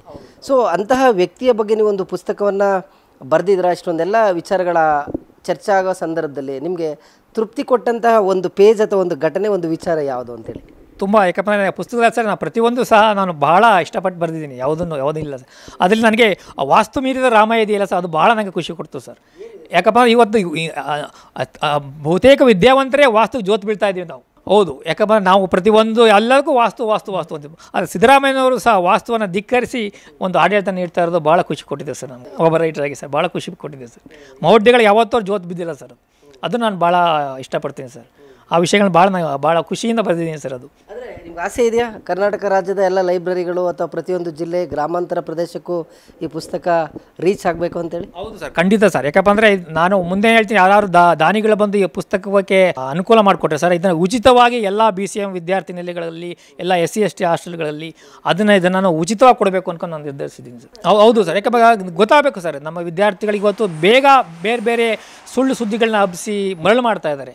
ನಿಜವಾದ ನೈಜತೆ ನಮ್ಮ ವಿದ್ಯಾರ್ಥಿಗಳಿಗೆ, ನಮ್ಮ ಯುವ ಸಮೂಹಕ್ಕೆ ಗೊತ್ತಾಗಬೇಕು. ಈ ಯುವಕರಿಗೆ, ಗ್ರಾಮೀಣ ಪ್ರದೇಶದ ಜನಗಳಿಗೆ ಸಿದ್ದರಾಮಯ್ಯ ಅಂದ್ರೆ ಏನು ಅಂತೇಳಿ ಈ ಪುಸ್ತಕ ಓದೋದ್ ಮುಖಾಂತರ ಸತ್ಯದ ಅರಿವು ಆಗ್ಬೇಕಂತನಾ ನಿಮ್ಮ ಆಸೆ? ಅದು ಇಂಪಾರ್ಟೆಂಟ್ ಸರ್. ಯಾಕಂದರೆ ಇವತ್ತು ಮಾಧ್ಯಮಗಳ ಮುಖಾಂತರ ಬೇರೆ ಬೇರೆ ದಾರಿ ತಪ್ಪಿಸುವಂಥ ಸುಳ್ಳು ಸುದ್ದಿಗಳನ್ನ ಹಬ್ಬಿಸುವಂಥ ವಿಷಯಗಳು ಹೆಚ್ಚಾಗಿ ವ್ಯಾಪಕವಾಗಿ ಹರಡ್ತಾ ಇದೆ. ಬಟ್ ನೈಜತೆ ಏನು, ಅಂಕಿಅಂಶಗಳ ಮುಖಾಂತರ ಸಿದ್ದರಾಮಯ್ಯ ಏನು ಮಾಡಿದ್ದಾರೆ ಈ ಸಮಾಜಕ್ಕೆ, ಈ ಬಡವರ್ಗಕ್ಕೆ ಏನು ಮಾಡಿದ್ದಾರೆ, ದಮನಿತರಿಗೆ ಏನು ಮಾಡಿದ್ದಾರೆ, ಕರ್ನಾಟಕಕ್ಕೆ ಏನು ಮಾಡಿದ್ದಾರೆ, ಅವೆಲ್ಲವನ್ನು ಅರ್ಥಕೋಬೇಕಾದ್ರೆ ಈ ಪುಸ್ತಕ ಓದ್ರೆ ಗೊತ್ತಾಗುತ್ತೆ ಸರ್. ಪ್ರಶ್ನೆ ನಾನು ಕೇಳಲೇಬೇಕು. ಇಷ್ಟೊಂದೆಲ್ಲ ಬರೆದ ಮೇಲೆ ವಿಟಮಿನ್ ಎಮ್ ಇಂಪಾರ್ಟೆಂಟು. ಸಿದ್ದರಾಮಯ್ಯ ಅವ್ರದ್ದು ಆಸ್ತಿ ಎಷ್ಟು ಮಾಡ್ಕೊಂಡಿದ್ದಾರೆ, ಅದನ್ನೇನಾದರೂ ಉಲ್ಲೇಖ ಮಾಡಿದ್ದೀರಾ ಅಂತ ಸರ್? ಹೌದು ಸರ್, ನಾನು ಅವರ ಕಾಟೂರಿನಲ್ಲಿರುವಂಥ ಜಮೀನು ಒಂದನ್ನು ನಾನು ಮೆನ್ಷನ್ ಮಾಡಿ, ಅದೊಂದೇ ಸರ್ ಇರೋದು, ಇನ್ಯಾವುದಿಲ್ಲ. ಮೈಸೂರು ಸ್ವಂತ ಮನೆ ಇಲ್ಲ, ಕಾಟೂರು ಮತ್ತು ಸಿದ್ದರಾಮಯ್ಯ ಇರುವಂಥ ಅಷ್ಟು. ಬಟ್ ಕಾಟೂರಲ್ಲಿರೋ ಜಮೀನನ್ನು ಉಲ್ಲೇಖ ಮಾಡಿ, ಅದು ರಾಕೇಶ್ ಅವರು ಇಷ್ಟಪಟ್ಟು ತಗೊಂಡಿರೋಂಥ ಜಮೀನು ಅಂತ ಸರ್. ಅದು ಬಿಟ್ಟರೆ ಸಿದ್ದರಾಮಯ್ಯ ಸಾಹೇಬ್ರಲ್ಲಿ ಬೇರೆ ಯಾವುದೇ ರೀತಿ ಯಾವುದೂ ಇಲ್ಲ ಸರ್. ಹೌದು ಸರ್, ಒಬ್ಬ ಮುಖ್ಯಮಂತ್ರಿ ತಮ್ಮದಿರು ಸರ್ ಊರಲ್ಲಿದ್ದಾರೆ ಅಂದರೆ ಎಷ್ಟು ಹೇಗೆ ಸಾಧ್ಯ ಸರ್? ಅದು ಈ ವ್ಯವಸ್ಥೆಯಲ್ಲಿ ಸರ್ ಎಂತೂ ಇಲ್ಲ. ಈಗ ಅವ್ರಿಗೇನು ಗಂಧಗಳಿನೇ ಇಲ್ಲ ಸರ್, ಪಾಪ ಅವರು ರಾಜಕೀಯ ಸೋಂಕೆ ಇಲ್ಲ. ನಾನು ಅದನ್ನೂ ಹೇಳಿದ್ದೀನಿ, ಮುಖ್ಯಮಂತ್ರಿ 2 ಬಾರಿ ಮುಖ್ಯಮಂತ್ರಿ ಆದರೆ ಅವರ ಮನೆಯವರು ಒಬ್ಬರೂ ಸಹ ವಿಧಾನಸೌಧ ಹತ್ತಿಲ್ಲ. ಒಬ್ಬ ಶಾಸಕ ಆದರೆ ಅವ್ರ ಹೆಂಡತಿ, ಅವ್ರ ಬಾಮಕ್ಕಳು, ಅವ್ರ ರಿಲೇಷನ್, ಅವ್ರ ಜಾತಿ ಮತ್ತು ಸುತ್ತುವರೆದು ಅಧಿಕಾರದ ದುರ್ಬಳಕೆ ಮಾಡ್ಕೊಳ್ಳೋದನ್ನು ನೋಡಿದ್ದೀನಿ. ಮಕ್ಕಳ ಕಾರಣಕ್ಕೋಸ್ಕರ ಅಪ್ಪ ಜೈಲಿಗೆ ಹೋದಂಥ ಪ್ರಕರಣವನ್ನು ನಾವು ನೋಡಿದ್ದೀವಿ ರಾಜ್ಯದಲ್ಲಿ. ಆದರೆ ಸಿದ್ದರಾಮಯ್ಯನವರು ಅವರ ಆಡಳಿತ ಅವಧಿಯಲ್ಲಿ ಎಲ್ಲೂ ಕೂಡ ಅವರ ಕುಟುಂಬವನ್ನು, ಅವರ ತಮ್ಮದಿರ ಮಕ್ಕಳು ಅಥವಾ ಸಂಬಂಧಿಕರನ್ನ, ಪತ್ನಿಯನ್ನು ಯಾರನ್ನೂ ಕೂಡ ನೇರವಾಗಿ ಒಳಗಡೆ ಬಿಟ್ಕೊಳ್ಳೇ ಇಲ್ಲ, ಹಸ್ತಕ್ಷೇಪ ಮಾಡಲಿಕ್ಕೆ ತರಲೇ ಇಲ್ಲ. ಬಟ್ ಆದರೂ ಸಿದ್ದರಾಮಯ್ಯನವರು 14 ಸೈಟ್ ವಿಚಾರದಲ್ಲಿ ಯಾಕೆ ಇಷ್ಟೊಂದು ನ್ಯಾಷನಲ್ ನ್ಯೂಸ್ ಆಗಿಬಿಟ್ರಲ್ಲ ಅಂತ ಸರ್. ಇದರಲ್ಲಿ ಸಿದ್ದರಾಮಯ್ಯನವರ ಪಾತ್ರ ಖಂಡಿತ ಇಲ್ಲ ಸರ್. ಇದರಲ್ಲಿ ಅವ್ರದ್ದು ಯಾವುದೇ ಒಂದು ಪಾತ್ರ ಖಂಡಿತ ಇಲ್ಲ. ಅವ್ರಿಗೆ ಅರಿವು ಇಲ್ಲದೇ ಅಂತ ಅವ್ರು ಯಾರೋ ಅವ್ರ ಬಾಮೈದೇನೋ ತಗೊಂಡಿದ್ದು ಪಾಪ ಅವ್ರ ತಂಗಿಗೆ ಅಕ್ಕನಿಗೆ ಕೊಟ್ಟಿದ್ದಾರೆ ಸರ್. ಇದನ್ನೇ ಇವರು ದೊಡ್ಡ ಇಶ್ಯೂ ಮಾಡಿ, ಸುದ್ದಿ ಮಾಡಿ, ಅವ್ರಿಗೆ ಕಪ್ಪು ಚುಕ್ಕಿ ಮಾಡಬೇಕು ಅಂತ ಮಾಡ್ತಾರೆ ಸರ್. ಬಟ್ ಜನ ಗೊತ್ತು ಸರ್, ಜನಗಳಿಗೆ ಸಿದ್ದರಾಮಯ್ಯ ಏನು ಅನ್ನೋ ಗೊತ್ತು, ಸಿದ್ದರಾಮಯ್ಯ ಶುದ್ಧ ರಾಜಕಾರಣ ಗೊತ್ತು ಸರ್. ಅವ್ರ ಬಗ್ಗೆ ಗೊತ್ತಿದೆ ಸರ್ ಅವ್ರಿಗೆ. ನಮಗೆ ನೋಡಿದಾಗ ಸರ್, ನೀವು ಹೇಳಿದ್ರಿ 12,000 ಕೋಟಿ ಇದ್ದಂಥ ರಾಜ್ಯದ ಬಜೆಟ್, ಮೊದಲ ಬಜೆಟನ್ನು ಅವರು ಮಂಡಿಸ್ತಾರೆ. ಇಲ್ಲಿ ತನಕ 15 ಬಜೆಟ್ ಮಂಡಿಸಿದರೆ ಹಣಕಾಸು ಸಚಿವರಾಗಿ, 5 ವರ್ಷ ಮುಖ್ಯಮಂತ್ರಿಯಾಗಿ, ಮತ್ತೀಗ 1.5 ವರ್ಷ ಮುಖ್ಯಮಂತ್ರಿಯಾಗಿ. ಒಬ್ಬ ನಗರ ಪಾಲಿಕೆ ಸದಸ್ಯ, ಒಬ್ಬ ಸಾಮಾನ್ಯ ಶಾಸಕನೇ ಈ ಬಾರಿ ಇದ್ದಂತಹ ಅವನು ಕೊಟ್ಟಂತಹ ಚುನಾವಣಾ ಅಪ್ಲಿಕೇಶನ್ಗೂ ನೆಕ್ಸ್ಟ್ ಟರ್ಮ್ಗೂ ನೋಡಿದಾಗ 100 ಕೋಟಿ 1000 ಕೋಟಿ ಆದಾಯ ಬಂದಿರುತ್ತೆ. ಆದರೆ ರಾಜ್ಯದಲ್ಲಿ 6.5 ವರ್ಷ ಮುಖ್ಯಮಂತ್ರಿಯಾಗಿ 15 ಬಜೆಟ್ ಮಂಡಿಸಿದ್ರು. ಸಿದ್ದರಾಮಯ್ಯನವರು ಮನಸ್ಸು ಪಟ್ಟಿದ್ರೆ ಎಷ್ಟು 1000 ಕೋಟಿ ದುಡ್ಡು ಮಾಡ್ಬೋದಿತ್ತು ಅಂತ. ಹೌದು ಸರ್, ಬಟ್ ಅವರು ದುಡ್ಡಿನಿಂದ ಹೋಗಲಿಲ್ಲ ಸರ್. ಅಲ್ಲ, ಹೌದು ಸರ್, ಮಾಡಬೇಕು. ಈಗ ಸರ್ ಮೈಸೂರಲ್ಲಿ ಅರ್ಧ ಭಾಗ ತೊಗೋಬೋದೇ ಸರ್ ಅವ್ರು ಮನ್ಸು ಮಾಡಿದರೆ. ಬಟ್ ಅವರು ಜನಸೇವೆ ಹಿಂದೆ ಹೋದ್ರೆ ಹೊರತು. ಹೌದು, ಶಿವಮೊಗ್ಗನೇ ಬೇರೆ ಕಾಣುತ್ತೆ. ಶಿವಮೊಗ್ಗದಲ್ಲಿ ಬೇರೆ ರಾಜಕೀಯ ವ್ಯಕ್ತಿಗಳ ಆಸ್ತಿಪಾತಿ ನಾವು ನೋಡ್ತೀವಿ ಸರ್. ದಾವಣಗೆರೆ ಬೇರೆ ನೋಡ್ತೀವಿ ಸರ್. ಬಟ್ ಮೈಸೂರಲ್ಲಿ ಸರ್ ಎಲ್ಲೂ ಸಹ ಸಿದ್ದರಾಮಯ್ಯನವರ ಆಸ್ತಿ ಎಲ್ಲೂ ಕಾಣಕ್ಕೆ ಸಾಧ್ಯ ಇಲ್ಲ sir. Medical college, engineering college, ಬೇನಾಮಿ ಆಸ್ತಿ ಈ ಥರದ್ದು ಏನಿಲ್ಲ, ಯಾವುದೂ ಇಲ್ಲ ಸರ್. ಈಗಲೂ ಸಹ ಅವ್ರು ಬಂದರು, ಅವರ ಸ್ನೇಹಿತರ ಮನೆಯಲ್ಲಿ ಉಳ್ಕೊಳ್ತಾರೆ ಹೊರತು ಅವ್ರಿಗೆ ಮೈಸೂರಲ್ಲಿ ಒಂದು ಸ್ವಂತ ಮನೆ ಅನ್ನೋದಿಲ್ಲ ಸರ್. ಉಲ್ಲೇಖ ಮಾಡಿದ್ರೆ ನೀವು ಒಳ್ಳೆ ವಿಚಾರ ಹೇಳಿದ್ರಿ. ಈಗ 2ನೇ ಬಾರಿ ಮುಖ್ಯಮಂತ್ರಿ ಈಗ ಒಂದು ನಿವಾಸನ ತೆಗೆದುಕೊಂಡು ಮನೆಯನ್ನು ಕಟ್ತಿದ್ದಾರೆ ಅಂತ ನಾನು ಕೇಳ್ಪಟ್ಟಿದ್ದೀನಿ. ಮೊದಲ 5 ವರ್ಷ ರಾಜ್ಯದ ಮುಖ್ಯಮಂತ್ರಿ ಆಗಿದ್ರು ಕೂಡ ಮೈಸೂರಿನಲ್ಲೇ ಸ್ವಂತ ಮನೆ ಇಲ್ದೇ 5 ವರ್ಷ CM ಸ್ಥಾನವನ್ನು ನಡೆಸಿದ್ರಲ್ಲ, ಈ ವಿಚಾರ ಉಲ್ಲೇಖ ಆಗಿದೆಯಾ ಅಂತ? ಹೌದು ಸರ್, ಅದನ್ನು ಮೆನ್ಷನ್ ಮಾಡಿ ಸರ್. ಯಾಕಪ್ಪ ಅಂದ್ರೆ ಸರ್ ಅವರು ಸ್ವಂತ ಆಸ್ತಿ ಅನ್ನೋದು ಯಾವುದೂ ಇಲ್ಲವೇ ಇಲ್ಲ ಸರ್. ಅವ್ರಿಗೆ ಜನಗಳೇ ಆಸ್ತಿ. ಅದು ಮನಸ್ಸಿನಲ್ಲಿ ಇಟ್ಕೊಬಿಟ್ಟಿದೆ ಸರ್. ಅವ್ರಿಗೆ ನಾನು ಆಸ್ತಿ ಮಾಡಬೇಕು ಅನ್ನೋದಿಲ್ಲ. ಅವ್ರನ್ನ ಜನಸೇವೆ ಮಾಡಬೇಕು ಅನ್ನೋದೇ ಒಂದೇ ಒಂದು ಧ್ಯೇಯ ಅವ್ರದ್ದು. ಯಾಕಪ್ಪ ಆಸ್ತಿ ಮಾಡಬೇಕು ಅಂದರೆ ಬೇಕಾದಷ್ಟು ಮಾಡ್ಬೋದಾಗಿ ಸರ್, ಬಟ್ ಜನಸೇವೆಯೇ ಅವರ ಒಂದು ಧ್ಯೇಯ. ಇದು ನಮಗೆ ಭಾಳ ಕಣ್ಣು ಕಾಣ್ತಾ ಇದೆ ಸರ್. ಈ ಒಂದು ವಿಚಾರ ಈಗ ಬರ್ತಕ್ಕಂಥ ಯಂಗ್ ಪೊಲಿಟಿಷಿಯನ್ಗಳಿಗೆ ಇನ್ಸ್ಪೈರ್ ಆಗಬೇಕು, ಬಟ್ ಆದರೆ ಯಾರೂ ತಗೊಳ್ತಿಲ್ಲ. ಈಗ ಸರ್ MLA ಆದರೆ ನೆಕ್ಸ್ಟ್ MLAಗೆ ನಾನು ಎಷ್ಟು ಕಾಸು ಮಾಡಬೇಕು, ಎಷ್ಟು ರಿಯಲ್ ಎಸ್ಟೇಟ್ ಮಾಡಬೇಕು, ಎಷ್ಟು ಬೇನಾಮಿ ಆಸ್ತಿ ಮಾಡಬೇಕು, ಬಾಮಕ್ಕಳು, ಹೆಣ್ತಿರು, ರಿಲೇಷನ್ ಹೆಸರಲ್ಲಿ, ಸ್ನೇಹಿತರ ಹೆಸರಲ್ಲಿ ಎಷ್ಟು ಕೋಟಿ ಬೇನಾಮಿ ಮಾಡಬೇಕಂತಲೇ ಆಲೋಚನೆ ಮಾಡೋದ್ರ ನಡುವೆ ಈ ಥರ ಸಿದ್ದರಾಮಯ್ಯ ಅಂತ ಒಬ್ಬ ಸ್ವಚ್ಛ ರಾಜಕಾರಣ 5 ವರ್ಷ CM ಆದರೂ ಮೈಸೂರಿನಲ್ಲಿ ಸ್ವಂತ ಮನೆ ಇಲ್ದೇ ಮುಗಿಸ್ತಾರೆ ಅಂತ ಹೇಳಿದ್ರೆ ಇಟ್ಸ್ ಗ್ರೇಟ್ ಅಂತ ಅನ್ಸಲ್ಲ ಸರ್? ತುಂಬ ಸರ್, ನಮ್ಮೊಂದು ಇಡೀ ಕರುನಾಡಿನ ಸುಕೃತ ಸರ್ ಇದು. ಯಾಕಪ್ಪ ಅಂದರೆ ಇಂಥ ವ್ಯಕ್ತಿ ಈ ವ್ಯವಸ್ಥೆಯಲ್ಲೂ ಸಹ ನಮ್ಮೊಡನೆ ಇದ್ದಾರಲ್ಲ ಸರ್, ಇದಕ್ಕೆ ನಾವು ಅವರಿಗೆ ಧನ್ಯತೆಯನ್ನು ಅರ್ಪಿಸ್ಬೇಕು ಸರ್. ಇದು ನಮಗೆಲ್ಲ ಯುವ ರಾಜಕಾರಣಿಗಳಿಗೆ, ಯುವಕರಿಗೆ ಮತ್ತು ಇಡೀ ಎಲ್ರಿಗೊಂದು ಪ್ರೇರಣೆ ಸರ್. ಯಾಕಪ್ಪ ಅಂದರೆ ಅವ್ರು ಹೇಳ್ತಾರೆ, ಅವರು ಸಮಾಜ ಸೇವೆ ನನ್ನ ಧ್ಯೇಯ, ಬೇರೆ ನನಗೆ ಯಾವುದೇ ರೀತಿ ನನ್ನ ಗುರಿ ಇಲ್ಲ, ನನ್ನ ಸಮಾಜ ಸೇವೆ ಒಂದೇ ಅಷ್ಟೇ. ಬರೆದ್ರು ಸರ್, ಒಂದು ಸೀಕ್ರೆಟ್ ನೀವು ಬಿಚ್ಚಿಡ್ಲೇಬೇಕೀಗ ಗುಡ್ ನ್ಯೂಸ್ಗೆ. ಸಿದ್ದರಾಮಯ್ಯನವ್ರಿಗೆ ತುಂಬ ಸಿಟ್ಟು ಬರುತ್ತೆ ಅಂತ ನಾವೆಲ್ಲ ನೋಡಿದ್ದೀವಿ. ಆ ಸಿಟ್ಟು ಏನಕ್ಕೆ ಬರುತ್ತೆ, ನಿಜವಾಗ್ಲೂ ಫ್ಯಾಕ್ಟ್ ಏನಂತ ಏನಾದರೂ ಉಲ್ಲೇಖ ಮಾಡಿದರೆ, ರಿಸರ್ಚ್ ಮಾಡಿದ್ದೀರಾ ಸರ್? ಇಲ್ಲ, ಮುಂಗೋಪ ಇದೆ ಸರ್, ಅವ್ರಿಗೆ ಭಾಳ ಒತ್ತಡ ಇರ್ತಾರೆ ಸರ್. ಒತ್ತಡದಲ್ಲಿದ್ದಾಗ ಅವೆಲ್ಲ ಸಹಜ ಸರ್, ಮುಂಗೋಪ ಇದ್ದಾಗ. ಆದರೂ ನಾವು ಅವರು ಮುಂಗೋಪ ಮಾಡಿ ಅವ್ರು ಬೈದರು ಸರ್, ನಮಗೊಂದು ರೀತಿ ಹೊಗಳಿಗೆ ಅದೇ ಖುಷಿ ಸರ್ ನಮಗೆ. ಅದೇ ಗದರಿದ್ರೆ ನಮಗೆ ಖುಷಿ. ಎಷ್ಟೋ ಅವರ ಅಭಿಮಾನಿಗಳಿಗೆ ಅವ್ರು ಗದರದೇ ಒಂಥರ ಖುಷಿ ಸರ್. ಈಗ ಅಂಬರೀಷ್ ಅವರು ಹೇಗೆ ಗದರಿದ್ರೆ ಹೆಂಗೆ ಖುಷಿ ಪಡ್ತಾರೆ ಅವರ ಚಿತ್ರ ಅಭಿಮಾನಿಗಳು, ಅದೇ ಥರ ನಾವು ಸಿದ್ದರಾಮಯ್ಯವ್ರಿಗೂ ಅಷ್ಟೇ ಸರ್. ಅವ್ರು ನಮ್ಮ ಗದರಿದ್ರೆ ಒಂದು ರೀತಿ ಅಭಿಮಾನಿಗಳು ತುಂಬ ಖುಷಿ ಆಗುತ್ತೆ ಸರ್. ಗಂಭೀರ ಆರೋಪ ಮಾಡ್ತಾರೆ, ಸಿದ್ದರಾಮಯ್ಯ ಜಾತಿವಾದಿ ಅಂತ ಹೇಳ್ತಾರೆ, ನಿಜನಾ ಸರ್? ಇಲ್ಲ ಸರ್, ಖಂಡಿತ ಇಲ್ಲ ಸರ್. ಯಾಕಪ್ಪ ಅಂದರೆ ನಾವು ನೋಡ್ತೀವಿ ಸರ್, ಅವರು ಮೊದಲ ಮುಖ್ಯಮಂತ್ರಿ ಆಗಿದ್ದಾಗ ಒಬ್ಬ ಕುರುಬರನ್ನ ಮಂತ್ರಿ ಮಾಡಲಿಲ್ಲ ಸರ್. ಇಡೀ ಯಾಕಪ್ಪ ಎಲ್ಲ ಭಾಳ ಒತ್ತಡ ಆಯಿತು ಸರ್, ಅವ್ರಿಗೆ ಭಾಳ ಒತ್ತಡ ಹಾಕಿದ್ರು ನಮ್ಮ ಜಾಗ ಮಾಡಿ. ಆಗ ನಾನೇ ಇದ್ದೀನಲ್ಲ, ಬೇರೆ ಇನ್ನೂ ಆ ಸ್ಥಾನ ಇನ್ನೊಬ್ಬರು ಕೊಡೋಣ, ಕೊನೆಯಲ್ಲಿ ಮೇಟಿಗೆ ಅದು ಕೊಟ್ಟರು ಸರ್. ಮತ್ತು ಇನ್ನೊಂದು ಸೋಮಣ್ಣವ್ರು ಒಂದು ವಿಷಯ ಹೇಳಿದ್ದು ನಾನು ಮೆನ್ಷನ್ ಮಾಡಿದ್ದೀನಿ ಸರ್. ಈಗ ಕುರುಬ ಸಮಾಜವನ್ನು ಎಷ್ಟಿಗೆ ಸೇರಿಸಬೇಕು ಅಂತ ದೊಡ್ಡ ಒಂದು ಚಳವಳಿ ನಡೀತಿತ್ತು ಸರ್ ಕಳೆದ BJP ಸರ್ಕಾರದಲ್ಲಿ. ಎಲ್ಲರೂ ಹೋಗಿ ಸಿದ್ದರಾಮಯ್ಯವ್ರು ಕರೆದ್ರಂತೆ ಸರ್, ಬನ್ನಿ ನೀವು ನಾವು ಹೋರಾಟ ಮಾಡ್ತಾಯಿದ್ದೀವಿ ಅಂತ. ಆಗ ಸಿದ್ದರಾಮಯ್ಯವ್ರು ಅಂತಾರಂತೆ, ನಾವೇ ಹೋರಾಟ ಮಾಡಿದ್ರೆ ನಮ್ಮ ಹಿಂದಿರುವಂಥವ್ರಿಗೆ ಆ ಮೀಸಲಾದ ನಾವೇ ಕಿತ್ಕೊಬಿಟ್ರೆ ಅವ್ರ ಗತಿ ಏನು, ನಾನು ಖಂಡಿತ ಬರೋದಿಲ್ಲ ಅಂತಂದ್ರಂತೆ ಸರ್. ಅವ್ರ ಪ್ರಕಾರ ಅವ್ರು ಬೇಡ, ಇಡೀ ಇನ್ನೂ ಹಲವಾರು ಇದ್ದಾರೆ, ಅವ್ರಿಗೂ ಇರಲಿ ಅಂತ ST ಚಳವಳಿಯಿಂದ ಸಿದ್ದರಾಮಯ್ಯ ಹೊರಗೆ ಉಳ್ಕೊಂಡ್ರು ಸರ್. ಸೋಮಣ್ಣವರು ಅದನ್ನು ಹೇಳಿರೋದನ್ನು ನಾನು ನನ್ನ ಪುಸ್ತಕದ ಉಲ್ಲೇಖ ಮಾಡಿದ್ದೀನಿ ಸರ್. ನೀವು ಹೇಳಿದ್ರು ಒಂದು ಮಾತು, ಸಿದ್ದರಾಮಯ್ಯನವರು CM ಆದಾಗ ಕುರುಬ ಸಮುದಾಯದ ಬೇರೆ ಯಾರು ಮಂತ್ರಿನೇ ಆಗಲಿಲ್ಲ ಅಂತ. ಯಡಿಯೂರಪ್ಪ ಆದಾಗ 5 ಜನ ಲಿಂಗಾಯತರು ಸಚಿವ ಸಂಪುಟಕ್ಕೆ ಬರ್ತಾರೆ. ಕುಮಾರಸ್ವಾಮಿ ಆದಾಗ 7ರಿಂದ 10 ಜನ ಒಕ್ಕಲಿಗ ಸಮುದಾಯದವ್ರು ಬರ್ತಾರೆ. ಯಾಕೆ ಸಿದ್ದರಾಮಯ್ಯನವ್ರಿಗೆ CM ಆದಾಗ ಕುರುಬ ಕಮ್ಯುನಿಟಿಯಲ್ಲಿ ಒಂದು 5ರಿಂದ 6 ಜನ ಸಚಿವ ಸಂಪುಟ ತಗೊಳ್ಳೋದ್ರಿಂದ ಆಗ್ತಿದ್ದಂಥ ಲಾಸ್ ಏನು ಅಂತ ನಿಮ್ಮ ಸಮುದಾಯದ ಪ್ರಭಾವಿ ನಾಯಕರು ವಿಶ್ವನಾಥ್ರವರೇ ಪ್ರಶ್ನೆ ಮಾಡಿದ್ರು ವಿಚಾರ. ಇದು ಸರ್, ನಾನು ಯಾಕೆ ಹೇಳ್ತೀನಿ ಅಂದರೆ, ಮೊದಲ ಬಾರಿ ಮುಖ್ಯಮಂತ್ರಿ ಆದಾಗ ಕಾರಜೋಳವರು ಒಂದು ಮಾತು ಹೇಳಿದ್ದಾರೆ ಸರ್. ಸಿದ್ದರಾಮಯ್ಯನವರು ಮುಖ್ಯಮಂತ್ರಿ ಆಗಿಬಿಟ್ರೆ ಎಲ್ಲರೂ ಅಂತ ಇದ್ರು, ಈ ಕುರುಬರೇ ಮಂತ್ರಿಗಳು ಜಾಸ್ತಿ ಆಗ್ತಾರೆ ಅಂತ ಅಂದರು. ಬಟ್ ಅವರು ಒಬ್ಬರನ್ನೂ ತಗೊಳ್ಳಿಲ್ಲ. ಇದು ಭಾಳ ಹೆಮ್ಮೆ ಅಂತ ಕಾರಜೋಳವರು ಗೋವಿಂದ ಕಾರಜೋಳವರು ವಿಧಾನಸಭೆಯಲ್ಲಿ ಮಾತಾಡಿದ್ದಾರೆ ಸರ್. ಯಾಕಪ್ಪ ಅಂದರೆ ಸರ್, ನಾನಿದ್ದೀನಿ ಮುಖ್ಯಮಂತ್ರಿಯಾಗಿ, ಬೇರೆಯವ್ರಿಗೆ ಅವಕಾಶ ಕೊಡೋಣ. ಇನ್ನೂ ಹಲವಾರು ತಳ ಸಮುದಾಯ ಅಂತ ಇರುವಂಥ ಇನ್ನೂ ತುಂಬ ಜನ ಇದ್ದಾರೆ. ಕಾಯಕ ಸಮುದಾಯಗಳಿಗೂ ಸಿದ್ದರಾಮಯ್ಯವರು ವಾಯ್ಸ್ ಕೊಟ್ಟರು. ಹಿಂದುಳಿದ ವರ್ಗದಲ್ಲಿ ಹಿಂದುಳಿದಿರ್ತಕ್ಕಂಥ ಕಾಯಕ ಸಮುದಾಯದ ಪುಟ್ಟರಂಗ ಶೆಟ್ಟಿ ಇರ್ಬೋದು, ಈ ಥರದ ಬೇರೆ ಬೇರೆ ಸಣ್ಣ ಸಣ್ಣ ಮೈಕ್ರೋ ಕಮ್ಯುನಿಟಿ, ಉಮಾಶ್ರೀ ಆಗ್ಬೋದು ಸರ್, ಅವ್ರಿಗೆಲ್ಲ ಕೊಟ್ಟರು ಸರ್.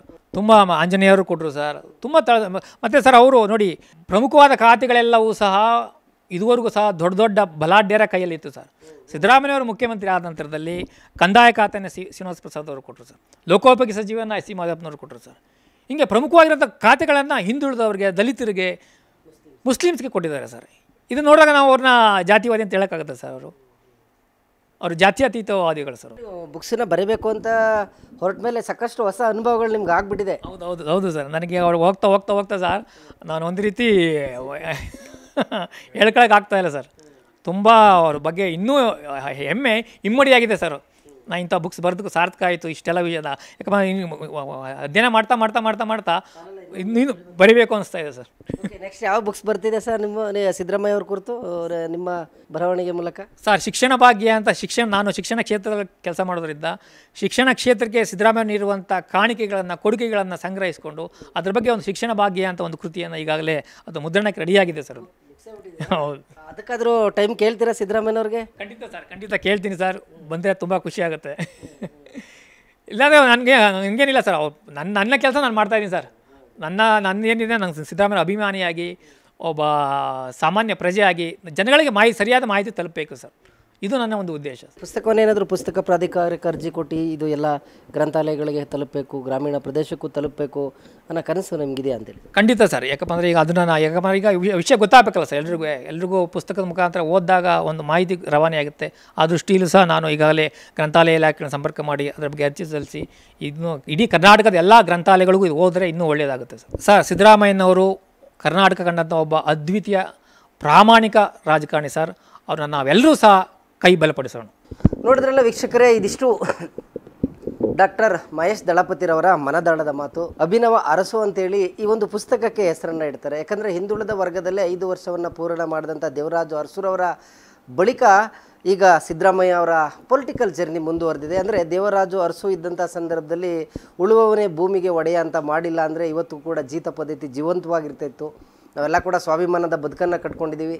ಸಾಕಷ್ಟು ಕೋಟಿ ಕೋಟಿ ಬೆಲೆಗೆ ಆಸ್ತಿಗಳು ಹೋಗ್ತಾ ಇದೆ. ಆಧುನಿಕ ಜಗತ್ತಿಗೆ ನಾವು ಕಾಂಪಿಟೇಟಿವ್ ಆಗಿ ಬದುಕ್ತಿದ್ದೀವಿ ಅಂದರೆ ಅದಕ್ಕೆ ದೇವರಾಜು ಅರಸುರವರು, ಇಂದಿರಾ ಗಾಂಧಿ ಅವರು ಕೈಗೊಂಡಂಥ ಒಂದು ಅದ್ಭುತವಾದ ಒಂದು ಪರಿಕಲ್ಪನೆಯಿಂದ ಇವತ್ತು ಸಾಕಷ್ಟು ಜನ ಬಡವರ ಮಕ್ಕಳು ಒಂದು ಮಧ್ಯಮ ವರ್ಗದಲ್ಲಿ ಶ್ರೀಮಂತರಾಗಿ ಬದುಕ್ತಾ ಇದ್ದೀವಿ. ದೇವರಾಜು ಅರಸುರವರ ತತ್ವ ಆದರ್ಶಗಳನ್ನು ಇಟ್ಕೊಂಡು ಅವ್ರದ್ದೇ ಹಾದಿಯಲ್ಲಿ ಮುನ್ನುಗ್ತಿರ್ತಕ್ಕಂಥ ಸಿದ್ದರಾಮಯ್ಯ ಅವರ ಕುರಿತು ಅಭಿನವ ಅರಸು ಅಂತೇಳಿ ಒಂದು ಪುಸ್ತಕವನ್ನು ಅವರ ಅಭಿಮಾನಿ ಯಾವುದೇ ಫಲಗಳನ್ನು ಅಪೇಕ್ಷೆ ಮಾಡ್ದೇ ಕೇವಲ ಅವರ ಅಭಿಮಾನಕ್ಕಾಗಿ ದಾವಣಗೆರೆಯಲ್ಲಿ ನಡೆದಂಥ ಒಂದು ಜನಸ್ತೋಮದ ಕಾರ್ಯಕ್ರಮವನ್ನು ನೋಡಿ ರಾಜ್ಯದ ಮೂಲೆ ಮೂಲೆಯಿಂದ ಜನ ಇಷ್ಟೊಂದು ಪ್ರೀತಿ ಮಾಡೋದಾದರೆ ವರ್ಣಕ್ಷೇತ್ರದ ಒಬ್ಬ ಮತದಾರನಾಗಿ ನಾವು ಸಿದ್ದರಾಮಯ್ಯನವ್ರಿಗೆ ಏನಾದರೂ ಕಾಂಟ್ರಿಬ್ಯೂಟ್ ಮಾಡಬೇಕಂತೇಳಿ ಒಂದು ಪುಸ್ತಕವನ್ನು ಕೇವಲ 2 ವರ್ಷದಲ್ಲಿ ಬರೆದು ಮುಗಿಸಿದ್ದಾರೆ. ಮತ್ತೊಂದು ಪುಸ್ತಕ ಕೂಡ ಈಗಾಗಲೇ ಶಿಕ್ಷಣ ಕ್ಷೇತ್ರಕ್ಕೆ ಸಿದ್ದರಾಮಯ್ಯನವರು ಕೊಟ್ಟಿರ್ತಕ್ಕಂಥ ಕಾಣಿಕೆಗಳ ಕುರಿತು ಶಿಕ್ಷಣ ಕ್ಷೇತ್ರದ ಬಗ್ಗೆನೇ ಒಂದು ಉಲ್ಲೇಖ ಆಗಿರ್ತಕ್ಕಂಥ ಮತ್ತೊಂದು ಪುಸ್ತಕ ಕೂಡ ರಿಲೀಸ್ ಆಗಿದೆ. ಸೊ ಸಿದ್ದರಾಮಯ್ಯ ಆಗಿರ್ಬೋದು, ಕನ್ನಡದ ರಾಜ್ಯದ ಮುಖ್ಯಮಂತ್ರಿ ಸಿದ್ದರಾಮಯ್ಯ ಅವರಾಗಿರ್ಬೋದು, ಕನ್ನಡ ಪುಸ್ತಕ ಪ್ರಾಧಿಕಾರ ಆಗಿರ್ಬೋದು ಅಥವಾ ಅವರ ಅಭಿಮಾನಿಗಳಾಗಿರ್ಬೋದು, ಸಿದ್ದರಾಮಯ್ಯ ಅವರ ಜೀವನ ಚರಿತ್ರೆಯನ್ನು ಪುಸ್ತಕದ ಮುಖಾಂತರ ಲಿಖಿತವಾಗಿ ದಾಖಲು ಮಾಡಿರ್ತಕ್ಕಂಥ ಈ ಒಂದು ಪುಸ್ತಕವನ್ನು ಎಲ್ಲ ಜನರಿಗೂ ರೀಚ್ ಮಾಡ್ತಕ್ಕಂಥ ಕೆಲಸಗಳಾಗಬೇಕು. ಇಂತಹ ಬರಹಗಾರರ ಕೈಯನ್ನು ಬಲಪಡಿಸ್ತಕ್ಕಂಥ ಕೆಲಸವನ್ನು ಅವರ ಸುಪುತ್ರ ಡಾಕ್ಟರ್ ಯತೀಂದ್ರ ಅವರು ಮಾಡಬೇಕಂತ ಹೇಳ್ತಾ ಇವತ್ತಿನ ಕಾರ್ಯಕ್ರಮವನ್ನು ಮುಗಿಸ್ತಾ ಇದ್ದೀನಿ. ಕ್ಯಾಮ್ರಾ ಪರ್ಸನ್ ಬೀರೇಶ್ ಜೊತೆ ರಾಘವೇಂದ್ರ, ಗುಡ್ ನ್ಯೂಸ್ ಕನ್ನಡ, ಮೈಸೂರು.